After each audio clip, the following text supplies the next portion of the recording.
Would you like to know how you can develop your speaking voice with little effort?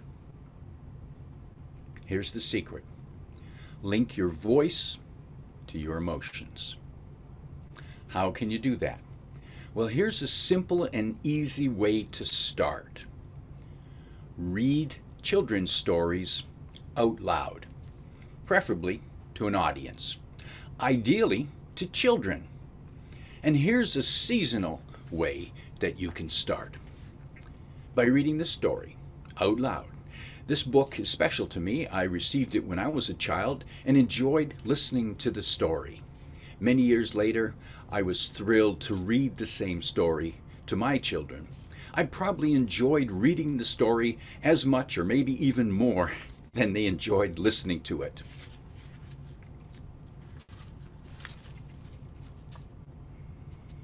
"'Twas the night before Christmas, when all through the house not a creature was stirring, not even a mouse.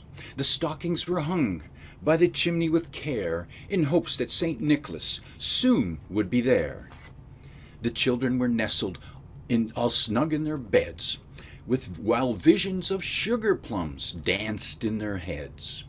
And Mamma in her kerchief, and I in my cap, had just settled down for a long winter's nap, when out on the lawn there arose such a clatter, I sprang from my bed to see what was the matter. Away to the window I flew like a flash, and tore open the shutters and threw up the sash.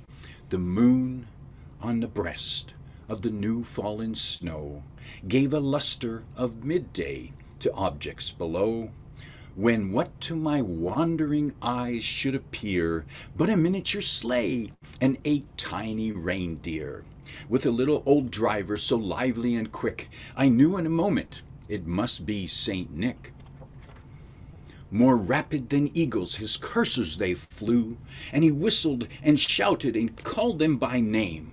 Now Dasher, now Dancer, now Prancer and Vixen, on Comet, on Cupid, on Donner and Blitzen. To the top of the porch, to the top of the wall, now dash away, dash away, dash away all. As dry leaves that before the wild hurricanes fly, when they meet with an obstacle, mount to the sky, so up on the housetop the coursers they flew, with a sleigh full of toys, and St. Nicholas too. And then in a twinkling I heard on the roof the prancing and pawing of each little hoof. As I drew in my head and was turning around, down the chimney St. Nicholas came with a bound. He was all dressed in fur from his head to his foot, and his clothes were all tarnished with ashes and soot. A bundle of toys he had it flung on his back, and he looked like a peddler just opening his pack. His eyes, how they twinkled, his dimples how merry, his cheeks were like roses, his nose like a cherry. His droll little mouth was drawn up like a bow. The beard on his chin was as white as the snow. The stump of a pipe he held tight in his teeth, and the smoke it encircled his head like a wreath. He had a broad face and a round little belly that shook when he laughed like a bowl full of jelly. He was chubby and plump, a right jolly old elf, and I laughed when I saw him, in spite of myself. A wink of his eye, a twist of his head, soon gave me to know I had nothing to dread. He spoke not a word, but went straight to his work, and filled all the stockings, then turned with a jerk, and laying his finger aside of his nose, giving a nod, up the chimney he rose.